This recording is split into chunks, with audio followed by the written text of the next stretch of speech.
Исәнмесез, ТМВда адамнар вакыты студияда Сәрия Хабибуллина алдағы ярты сәгатьтә безнең тапшыруда. Йөкле хатыннар өчен кызыл зона. Әнинеме, сабыйнымы? Нигә табибларга, сайларга туры килә? Ул бит балага зыян була дип куркасың инде, үзеңне уйламыйсың. Андый вакытта Урман янгыннары, агачлар гына түгел, авылларны сакларга туры килә. Нигә миллиардлар битарафлыкка каршы тора алмый? Мин менә 42 ел эшләп, мондай пожарны күргәнем юк беренче тапкыр. Яңа белем стандартларында татар теленең дәүләт теле статусы. Татарга моннан ни файда? Татар телен дәүләт теле буларак кертү ул безнең татар теленең статусын күтәрү дигән сүз. Тау астында бардыр бер күп милләтле авыл. Монда татарча сөйләшмәгән кешене табам димә. Бүген президент Рөстәм Миңнеханов уздыра торган Шимбә киңәшмәсендә төп тема республикадагы коронавирус буенча хәл иде. Бу юктан түгел, киләсе атнадан яңа уку елы башлана. Димәк, тормыш көзгә кышкы режимга күчә. Президент әле дә җиңел сулар вакыт түгел дип белдерде. Пока повода расслабляться нет, но вообще, как бы, эксперты говорят, осенняя волна, вот надо сделать так, а чтобы в этой волны не было, конечно, надо соблюдать все требования и вакцинацию. Әлегә ил буенча да Татарстанда да авыручылар саны кимеми. Татарстанда атна дәвамында оператив штаб көн сайын 40-50 авыручы барлыгын раслый. Россиядә 19-20 мең тирәсе. Табиблар 2020-21 елда авыручыларның яшен анализлаган. 17 яшькә кадәргеләр арасында быел Татарстанда авыручылар саны 15% артса, 65 яшьтән өлкәннәр арасында 3 тапкырга ук. Иң куркыныч саннар бүген йөкле хатыннарга кагыла. Быел алар арасында ковид белән авыручылар 2 тапкырга күбәйгән. 80% чиракта авыру катлаулы уза. Бала яки вакытыннан алдатуа, авырлыгы җитми, үлем чираклары бар. Бүген Татарстанда ОРВИ билгеләре белән 300 йөкле хатын-кыз исәпләнә. 98-дә коронавирус расланган инде. 69-ы госпитальдә дәвалана. Рания Абдрахманова РКБның перинаталь үзәгендә кызыл зона реанимациясында булып кайтты. Һәм монда хөкем сөргән авыр мөхитне безнең репортаж ашыда тыйымлап була.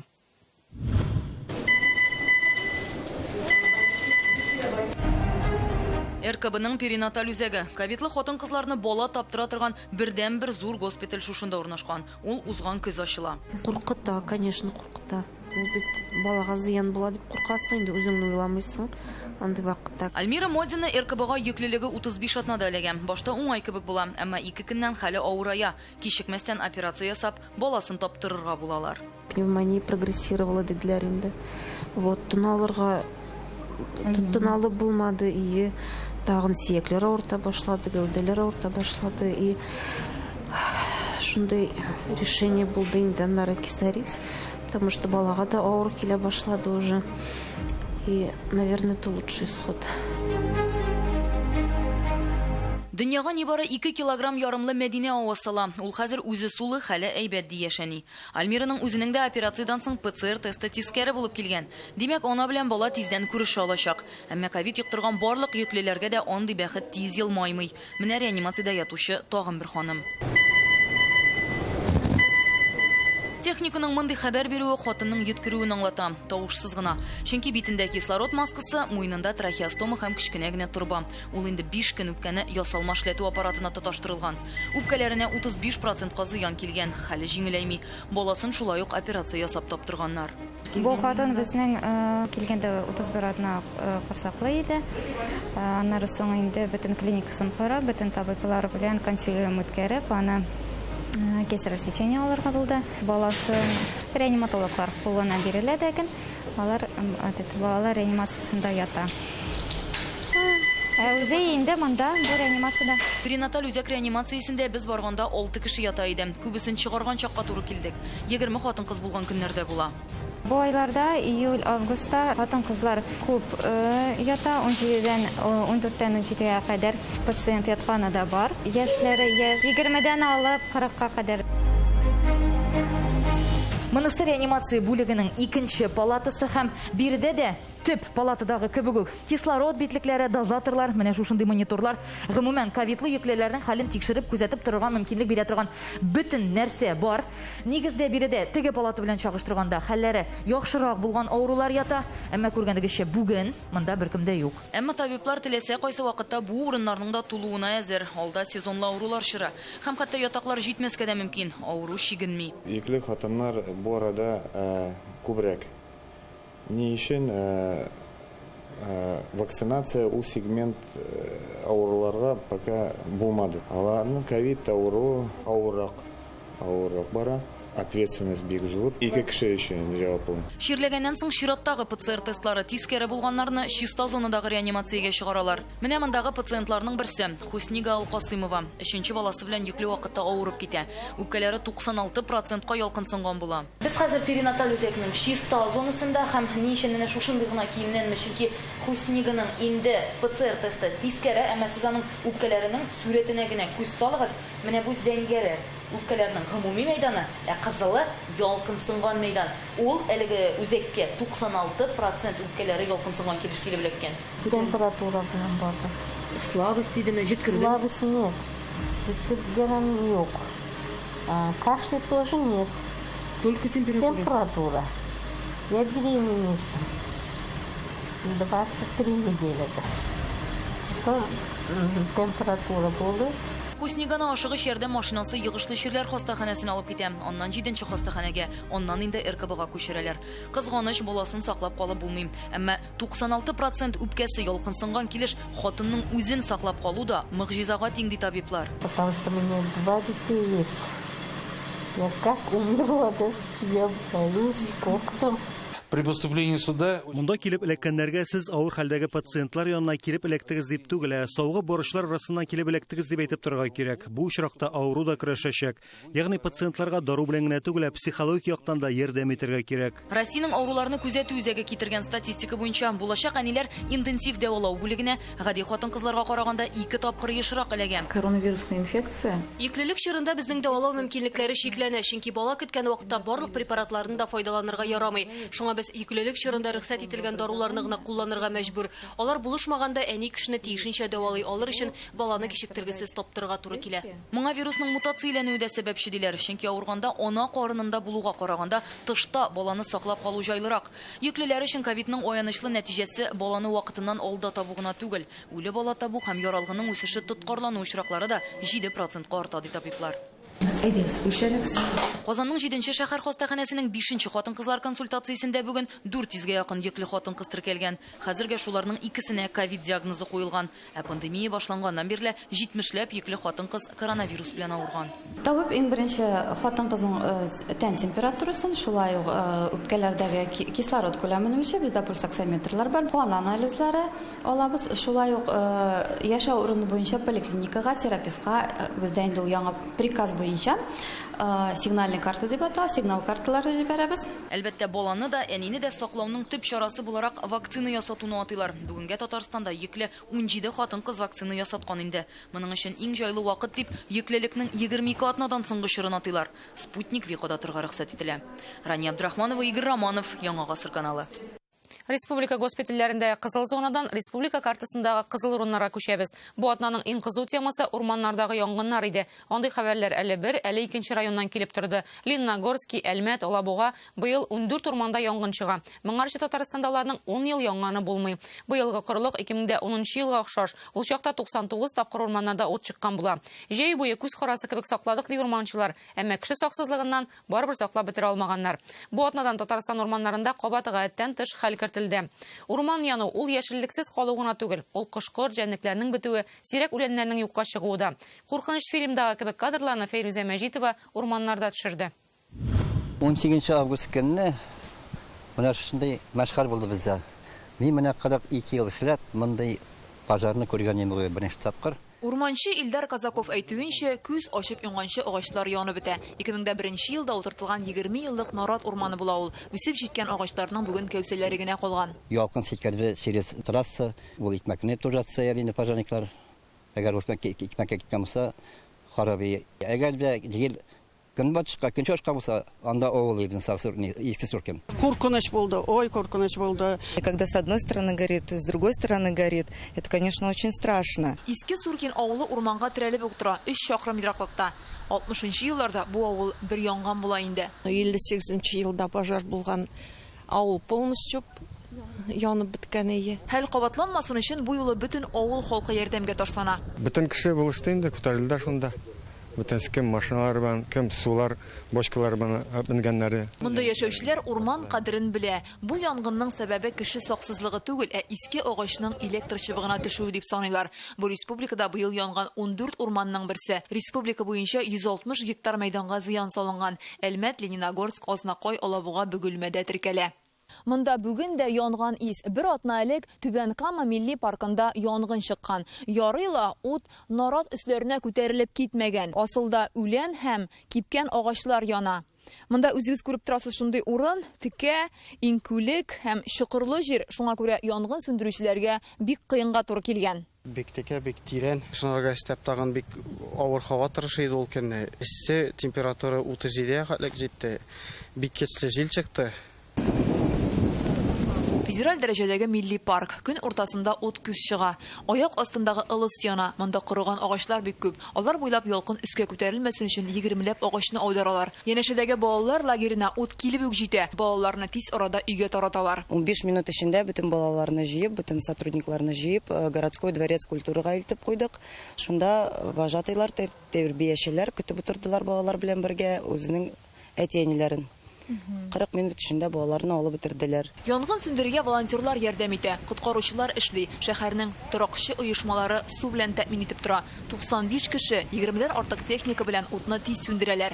Все отработали очень оперативно. Янгынны тиз арада сүндерү ул барлык хезмәтләрнең үзара килешеп оператив эшләү нәтиҗәсе. Без үз чиратыбызда янгын куркынычсызлыгы кагыйдәләренә зур игътибар бирәбез. 4 гектар ярым мәйданны камап алган. Милли парктагы хайваннар дөньясына килгән зыянны санамаганнар әле. Югалтулар күп диләр. Ярар теге яз көне түгел, кышларның теге утыра торган вакыты түгел, кышлар теге очып беткән зыяны күп инде. Аларга да, җәнлекләргә дә, чиремгә дә белмибез менә нәрсә булганын. Хәзергесе вакытта неоценимый аның. Вакыт узырга кирәк. Монда кызыл китапка кертелгән 100дән артык кош-корт, җәнлекләр, бөҗәкләр бар. Түбән Кама милли паркының мәйданы 26 000 гектар, шуның 19 000 гектары Алабуга районында. Быелгы коры җәйдә урманны бик сакладык ди урманчылар. Бу ялкынның төп сәбәбе кеше диләр. Ышкыны сүндерелмәгән бер шырпы зур афәткә сәбәп була ала. Шуңа күрә хәзер республикада гадәттән тыш хәл режимы игълан ителеп, 5нче тапкыр урманнарга керү тыелган. Бөтен халкыбызга игътибар бирергә, подворовый обходлар, скот гыргылажыннарда хәзер уза менә, әтәсергә кирәк, предприятиеләргә әтелде бүген. Бөтен линейный объектларны тикшерү, тагын да игътибар биреп, машиналар, бөтен ресурслар нинди монда булырга, бөтенсе әзер булырга тиеш, любой вакытта чыгып шул янганнарын сүндерергә. Төп шарт янгын куркынычсызлыгы таләпләрен үтәү. Зур заводлар тирәсендәге җирләр сөрелгән, чистартылган булырга тиеш. Урман эчендәге полосалар да уттан коткара. Аларның файдасын янгын сүндерүчеләр Алабуга урманында күргән. Ут күчмәде диләр. У нас в боевом расчете состоит. Хәзер янгын сүндерү техникасы яхшырды, автоцистерналарга да капиталь ремонт ясалган. Бездә аркага асып йөри торган янгын сүндерү җайланмалары да бар. 2010 елдагы белән чагыштырганда хәзер техника яхшырак. Урманнарда янгын куркынычсызлыгы өчен республика бюджетыннан 200 миллион сум акча сарыф ителгән. Быелгы хәлне исәпкә алып, ил президенты Владимир Путин янгын куркынычы сакланган төбәкләргә 24 миллиард сум өстәмә акча биреләчәген әйтте. Әлеге суммага материаль техник база яңартыла. Коткаручылар урманны янгыннан тизрәк сүндерергә өйрәнә, әмма кеше битарафлыгы буларның барысында ут кебек юкка чыгарга мөмкин. Фирүзә Мәҗитова, Илшат Мөхәммәтов, Фирүзә Хәмидуллина, Ирик Хәбибуллин, Яңа гасыр каналы. Бүген хөкүмәт йортында Татарстан президентының милләтара мөнәсәбәтләр һәм мәгариф советының уртак утырышы үтте. Монда дәүләт киңәшчесе Минтимер Шәймиев татар теле дәреслекләре белән килеп чыккан четерекле хәлгә тукталды. Сколько можно унижать, этого слова я не боюсь, если уж употребляю. Это же дискриминация прямая. Я отвечаю за свои слова. Как можно дискриминировать, значит, в единой стране? Значит, одни учатся по учебникам, а мы пособие. Ведь обещали и должно было уже, значит, переход обеспечиваться. Так, министр, скажи, пожалуйста, ну, происходит или не происходит изменение? Или опять на словах? 38 учебных пособий сдали для экспертизы. Сейчас эти пособия проходят экспертизу в разных регионах Российской Федерации. И до конца этого года, как было обещано, они должны попасть в федеральный реестр, перечень учебников. Это вот по переводным учебникам. Наряду с переводными учебниками еще есть у нас учебники по татарскому языку, по татарской литературе. Они тоже проходят экспертизу. Это новые поколения учебников, как было сказано выступающим, для татарских школ и русских школ с русским языком обучения разные уровни. Базовый уровень и усложненный, углубленный уровень. Оқытушыларның август кеңешмәсендә мәгариф министры Исур Хадиуллин тагын бір елдан яңа федераль дәүләт стандартларына татар телен дәүләт теле буларак өйрәнү кертеләчәген белдерде. Димәк, дәүләт теле буларак татар теле уку планының төбелешендә укытыла башлый. Бу яңалыкның берничә мөһим нәтиҗәсе бар. Беренчедән, телебезнең дәрәҗәсе мәсьәләсе. Әлеге үзгәрештән соң ул татар ата-аналарына баласына татар телен күбрәк укыту мөмкинлеге бирәчәкме, әллә инде сәгать саны элеккечә калып, эштәлектә үзгәреш булмасмы? Икенчедән, моңарчы республикада татар телен бераз булса да белергә теләгән башка милләт балалары аны туган тел предметы буларак сайларга мәҗбүр иде. Гәрчә туган телләре рус, удмурт, чуваш теле булса да, хәзер алар 3-4 телдә укый алачакмы? Әлеге сорауларны Гөлназ Сайфетдинова министрга юллады. Исур Гәрәевич, узган атнада Актанышта узган конференцияда сез 2022 елның 1 сентябреннән яңа федераль белем бирү стандартлары гамәлгә керә дип әйткән идегез. Алар нидән гыйбарәт? 2022 елның 1 сентябреннән федераль дәүләт стандартлары гамәлгә кереп, шул стандартларда ана теленең һәм дәүләт телләренең керүе ул безне бик сөендерә. Ни өчен сөендерә? Без инде менә 2018 елдан бирле шушы телләрне, ана телләрне өйрәнәбез, аны балалар тирәне белән бергә үзләре сайлыйлар, гариза язалар. Менә шушы гариза язган вакытта алар туган телне генә сайлыйлар иде. Хәзер инде бу стандартларда яңадан дәүләт телендә сайларга мөмкинлек бирә торган мөмкинлек туды. Димәк, укучылар татар телен туган тел яки дәүләт теле буларак өйрәнә алачак. Аның ниндидер шартлары бармы? Менә республикаларда ул мәҗбүри булачакмы, сайлап алумы, теләк буенчамы? Мәҗбүри дип әйтү бик дөрес түгел, чөнки без мәҗбүри итеп татар телен укыта алмыйбыз. Безнең бит менә республикабызда 65%-тан артык бала татар телен сайлап ала. Хәзерге вакытта да. Менә хәзер без аны тәртипкә китерәбез. Беренчедән, татар гаиләсе, татар баласы аны ана теле булып укый. Ә менә дәүләт теле буларак татар телен аны рус милләтеннән кешеләр сайлап алучылар да бар. Чөнки аның сәгате элекеге шикелле 5-6 сәгать түгел, 2 сәгать, 3 сәгать. Шуңа күрә алар каршы түгел. Һәм республикада яшәп, дәүләт теленә булган ихтияҗны, аңа булган мөнәсәбәтне күрсәтеп торучы гаиләләр бик күп. Безгә бик күп мөрәҗәгатьләр килә аның буенча. Менә шушы юнәлештә алар сайлап алачаклар. Татар теленең дәүләт теле буларак кертелүе ул безгә соңгы 3 елда милли мәгарифтәге четерекле мәсьәләләрне шишу мөмкинлеге бирер дип өметләнәбез. Ул бит инде беренче чиратта татар балаларына татар телен күбрәк укыту мөмкинлеге бирәчәк. Шулай бит? Татар телен дәүләт теле буларак кертү ул безнең татар теленең статусын күтәрү дигән сүз. Чөнки ул безнең хәзерге көндә менә бит инде чуваш баласы әгәр татар телен сайлап ала икән укырга, әлбәттә шундыйлар күп бездә. Ул бит ана теле түгел. Шуңа күрә бу очракта сайлап алган балалар өчен ул дәүләт теле булып барачак. Менә шулны ассызлык әйткәсем килә мине. Сәгатьләр саны 2 сәгать була, 3 сәгать була. Ә булай сәгатьләр саны 1/1 артыр дип без аңа ышанмыйбыз. Ул мөмкин түгел, чөнки анда сәгатьләрнең саны билгеләнеп куелган. Бер генә сәгать укыту очраклары булырга тиеш түгел. Без аны тотабыз контрольдә. 2 сәгатьтән дә ким булмый. Татар телен дәүләт теле буларак укыту өчен махсус укыту методик комплектлары әзерләнәме, алар федераль исемлеккә кертелдеме әле? Эш алып барыла. Беренчедән 2 юнәлештә әйттем инде, программалар аны реестрга кертелде. Димәк, шул телне, шул фәнне сайлап алган кешеләргә беркем дә бәйләнә алмый. Чөнки инде ул реестрда бал программасы. Ә менә дәреслектәр әйткәнемчә, сәлам дәреслеге языла хәзерге вакытта 9-нчы сыйныфка кадәр язылып бетә инде ул. Менә алар бөтенесе шушы дәүләт теле буларак укытуга каралган. Хәзерге вакытта безнең 38 дәреслек менә шушы юнәлештә алар Мәскәү мәгариф министрлыгында каралу экспертиза үтәләр. Яңадан бер төркем язылып ята. Татар теленең статусын күтәрү өчен, аны белү өчен аны гаиләдә яратырга кирәк. Гаиләдә өйрәнергә кирәк, гаиләдә сөйләшергә кирәк. Сөйләшкәннән соң мәктәпкә килеп аны үстерергә кирәк. Бер без генә үзебезнең тырышлыгыбыз белән аны югары дәрәҗәгә күтәрә алмаячакбыз. Шуңа күрә әйдәгез бергәләп эшлик. Рәхмәт әңгәмәгез өчен, уку елы уңышлы булсын. Рәхмәт, сезгә дә бик зур рәхмәт, уңышлы булсын. Быел республика көнендә узачак вакыйгаларда туган телләр һәм халыклар дуслыгына багышланачак. Бәйрәм тамашалары башканың үзәк майданнарына гына түгел, һәр ишек алдына диярлек барып җитә. Яңа форматларда кулланыла. Бәйрәм афишасын Айгөл Бәдретдинова әзерләде. И Казан, дәртле Казан, моңлы Казан. Кайсы төбәкләрдән генә килмәсеннәр, һәммәсе аңа сокланып китә. 30 август көнендә башкалабызда кунаклар бик күп булачак. Алар Татарстан һәм Россия төбәкләреннән генә түгел, хәтта чит илләрдән дә.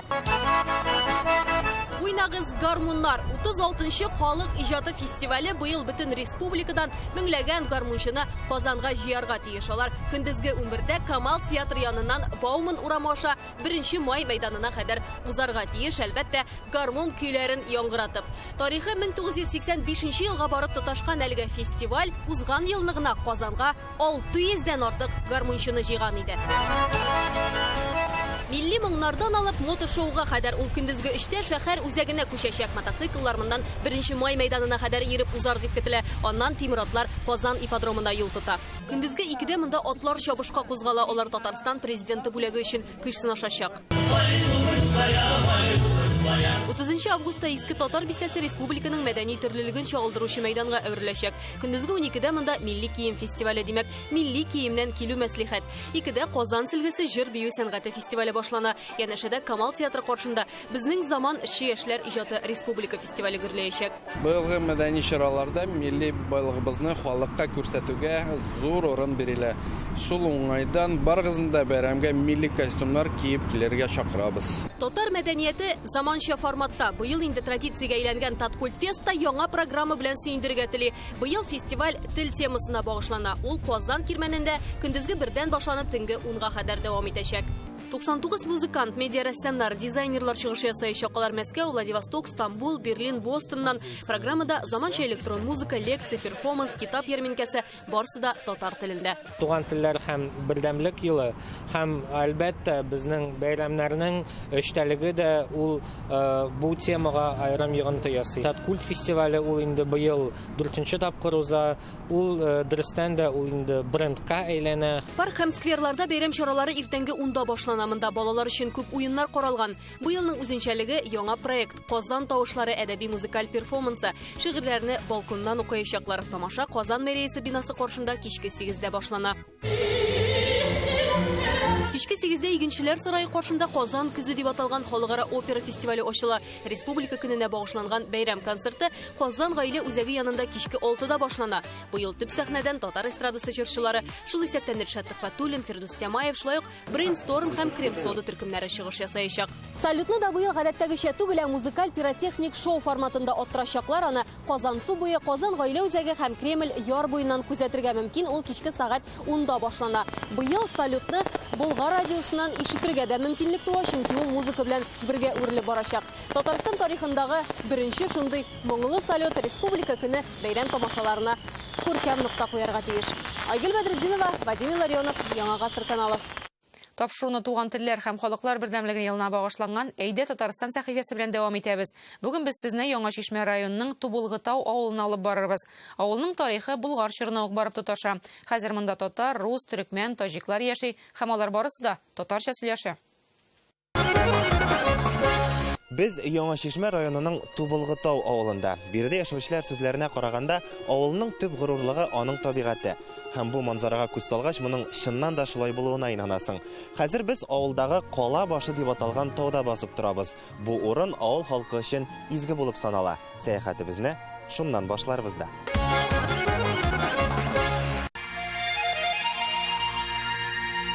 Үз чикләрен дошманнан саклар өчен Болгар ханлыгы ныгытмалар төзегән. Шуларның берсе әлеге тау башында урнашкан була.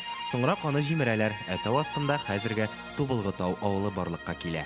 Тубылгытау дип атала, чөнки тау тирәсендә тубылгы дигән үсемлек үскән, ул метр ярым биеклектә булган иде. Алсу ак чәчәкле биек үлән, һәм шул үлән исеменнән чыгып инде Тубылгытау дип атаганнар.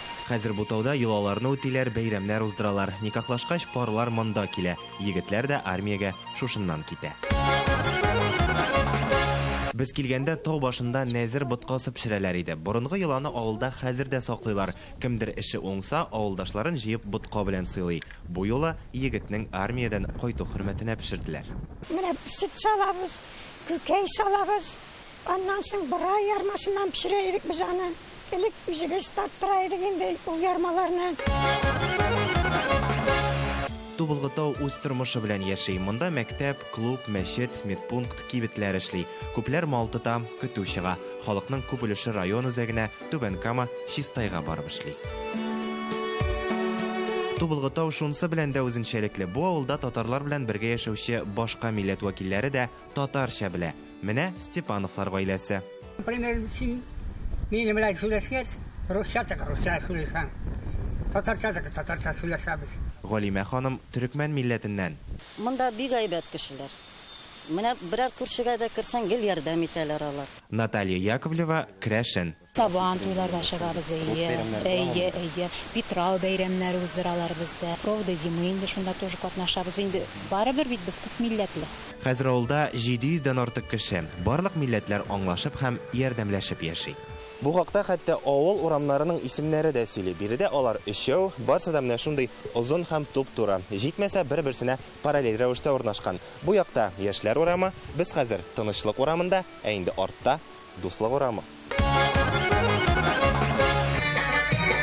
Сәяхәтебезне Яңа Чишмәнең үзендә дәвам итәбез. Бу ишек алдында без чит илгә, түгелрәк әйтсәк, Әрмәнстанга эләккән кебек булдык. Әрмәннәр бу райондагы иң зур диаспораларның берсе. Татарские слова знаем, как не знаем. Вот какие, например? Исламисыз, сабулыгыз, бик зур матур. Рәхмәт. Бик зур рәхмәт, да? Бик зур рәхмәт, матур. Матур это красиво, да? Туманян гаиләсе Татарстанга 10 ел элек күченә. Аркадий төзелештә эшли, Наира китапханәдә. Дом дружбы народов. Халыклар дуслыгы йортында бәйрәмнәребезне үткәрәбез. Аларга башка милләт вәкилләре дә килә. Бу безнең өчен бик зур мөмкинлек. Хәзер диаспорада 60-тан артык кеше. Алардан кеше üzülми, кунак итә беләләр. Безне кебаб пешерергә өйрәттеләр. Надо фарш приготовить хорошо.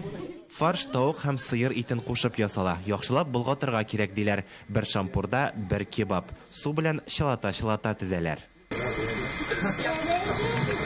Ит әзер булгач, аны камырга төрәләр. Суган салырга да онытмыйлар. Долма. Милләтебезне югалтмаска, йолаларыбызны сакларга беренче чиратта теләк ярдәм итә диялар. Безне дә качари дип аталган биюләрен биергә өйрәтеп җибәрделәр.